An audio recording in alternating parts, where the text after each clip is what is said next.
So enough about history. So let's go to the elements. I put all of these different elements actually here back on this slide. Here you see all the different elements kind of in a hierarchy from the top to the bottom. And then of course we have to add the scent as well. I would like to talk about all these different elements in order to figure out the best way how you could use visual merchandising for yourself. So we have branding. Branding in general concentrates on the features that set the brand apart. So think about a USP, a unique selling point of this brand. What is special about my brand? What are the advantages of my brand? And what makes my brand so special and my product so special? And then, of course, I would like to deliver a unique promise of quality and usefulness for my product. So all of that is part of branding for my product, which of course influences the visual merchandising. Then visual merchandising doesn't really work without knowing my target group. Do I sell to a big variety of customers? Do I sell to a certain age group? Do I sell to a certain race? Do I sell to a certain nation? All of these things are very important. And it's so funny because if I think back to my time in visual merchandising, most of the companies don't really know their target group. So you really have to think about your target group. So in your sense, or in your case, it would be the students that are your target group. And you have to think about your branding as well. So the target group is definitely developing or influencing your brand profile. And you have to understand their needs and desires and kind of have to adapt your product to their needs. Then science is also very important in visual merchandising. Most of the purchases are made subconsciously or emotionally, which I think is interesting. And 1/3 of all sales are being made spontaneously. So there's a huge opportunity for visual merchandising to actually influence my customer. And we talked about scent, we talked about lighting. So all the senses are important in visual merchandising. So the store is built around the concept of the brand and the products sold within it. It emulates the aspirations of the brand values and qualities to enhance the relationship between the space and the message. Everything about the brand must be consistent. If I think about a brand that is consistent, it's Ralph Lauren. And it's an American brand, so that's why I would like to give this example. This is the New York store on Madison Avenue, which every time I go into New York, I always go to the store. On the opposite side, behind us, is the menswear store, which is the Ralph Lauren Mansion, also a very famous store. And Ralph Lauren is actually one of the brands that is mastering consistency in visual merchandising or in general about branding. I'll show you some examples or some images of the stores. I think you all have been to Ralph Lauren stores. If not, I encourage you to do it because Ralph Lauren is one of the stores that sell an experience and sell a dream. And Ralph Lauren actually himself says, I don't design clothes, I design dreams.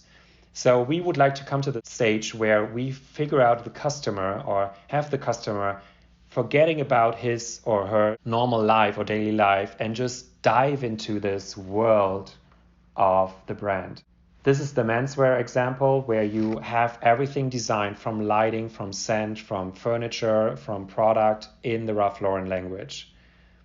This is a double RL, which is more the denim side of Ralph Lauren. So it's playing with this whole notion of Texas and being a cowboy and vintage clothing.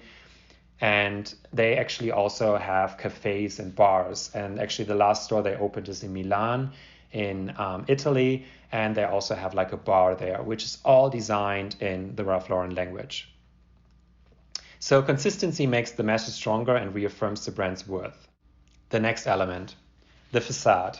So the facade, I showed you earlier the picture of the Ralph Lauren store. So the facade is the display side of the building. So most of the brands usually think about their facade as well. So there are like Burberry stores or Louis Vuitton stores that change their facade from season to season.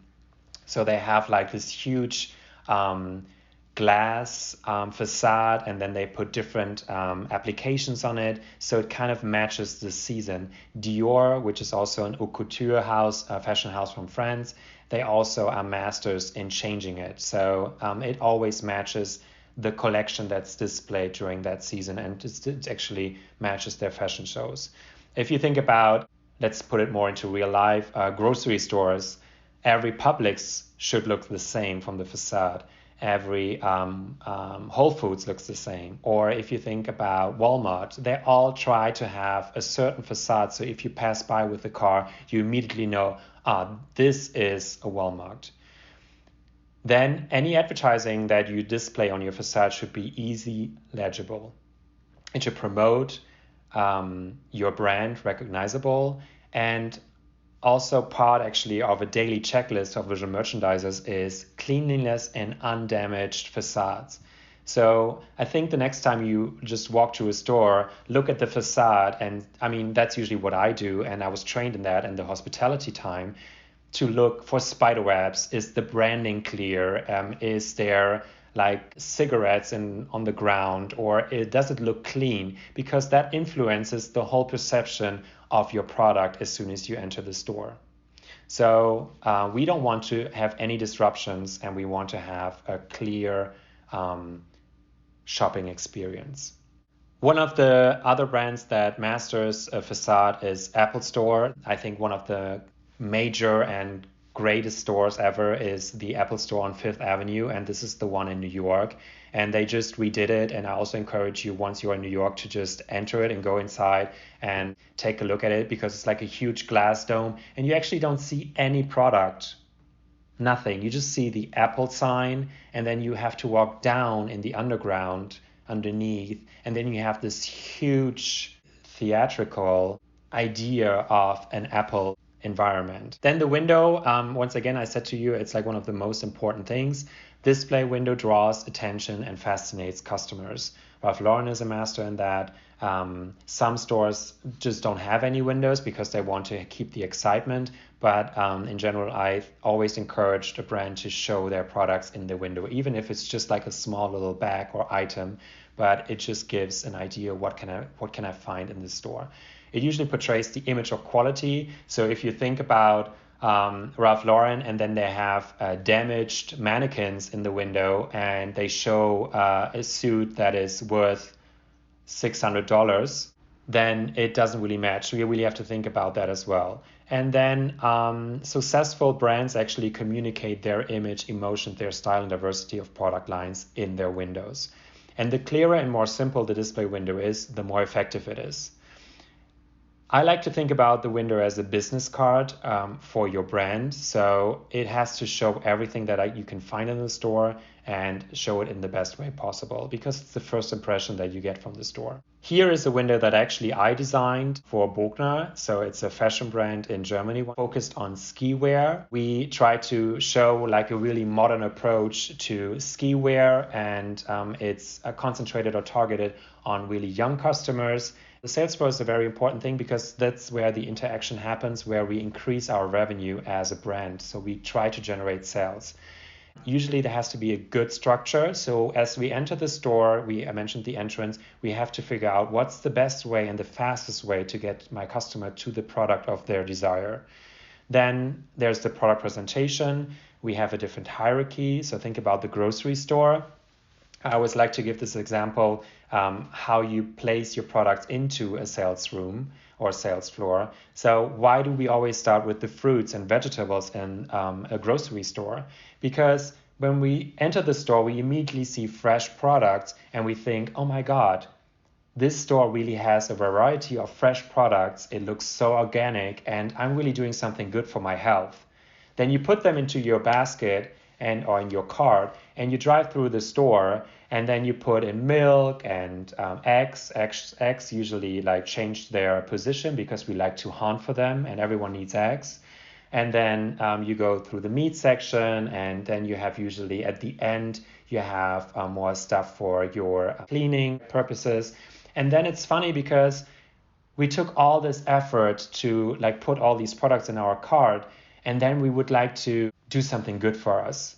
So you find all these cookies and candy. So we would like to give us like something as a reward. So we put those on top of it. So, and then we like empty our cart on the cash register. And then it's interesting because you first put the candy and the rewards, and at the end, you have the fruits. So if you would actually walk outside the store with your bags, you see the fruits piling up on top of your bag and you look like, oh my God, I rewarded myself. I have only fresh vegetables in my shopping basket, and I walk outside and I did something good. Structure is also very important for department stores. Galeries Lafayette is a French department store, and they have different levels. So you really have to think about your assortment. Where do you place your product? So usually you would have makeup and everything that's like small accessories on the ground floor because they're easy to grab as soon as customers leave or they see something where they would like to come in later. And then the higher you go in the store, the higher the price is. So you also have to think about the hierarchy of pricing. And then usually it is that in the second or third floor, there's women's wear because women want to get to their brands faster and men don't mind to walk one step or one floor up to go to a different level. So that's also very interesting how you see that happen in department stores. And it's really influenced by your emotions or science. In these different departments and different floors, you have area categorizations. So the area categorizations are like different product groups. So I explained the grocery store. And in those different categorizations, you try to arrange the product depending on the buying behavior. And if you think about a fashion store, you would usually see more outerwear or jackets in the beginning. And the more you go back into the store, you see socks or like underwear, which you wouldn't display in front of the store because, I mean, only if you're like just an underwear store, but otherwise you would like to take your customer on this journey that he would actually use in their closet. Other things could be materials, different genders, the target group. Think about children or think about furniture in department stores, and other ones want just grocery. Novelty, usually new products are in the ground floor or in the entrance area. Promotions or price. Then walkways are very important. How do I get to the product the best way possible?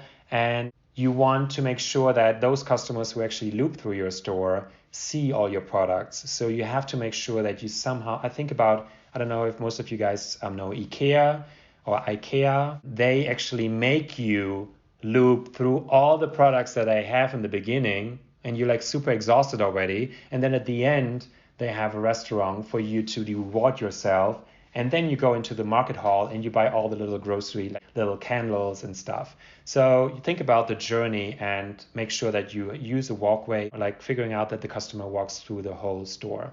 Points of interest are very important on these walkways. So we want to draw customers' attention. So we want to, as soon as they enter the store, maybe we put like a beautiful artwork at the end of the hallway, and then we draw the attention there and the customer actually walks down that hall. So my assignment for today is think about your personal space.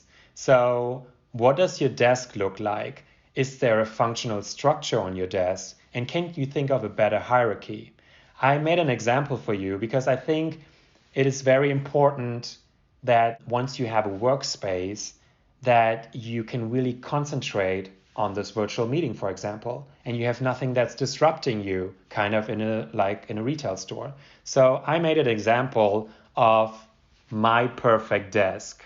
So you would actually have natural daylight, which should always come from the side. So it can either come on from your right side or from your left side. That's better for your eyes because if you look on your screen, you should not have a lot of backlighting or light actually behind you because then you can't see the screen. So that's very important. Think about that in the future. And then if you have a desk, I always like to make draw little lines and really make a structure out of my space that I have in front of me. So you have a functional space that can hold a light or can hold pens or anything else. Then maybe you have a stack of mail that you have to work with, then some refreshments. I mean, I have my water just like right next to me.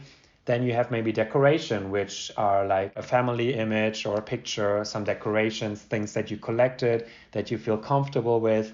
Then you have the to-do pile, which is very important, like what do you have to do?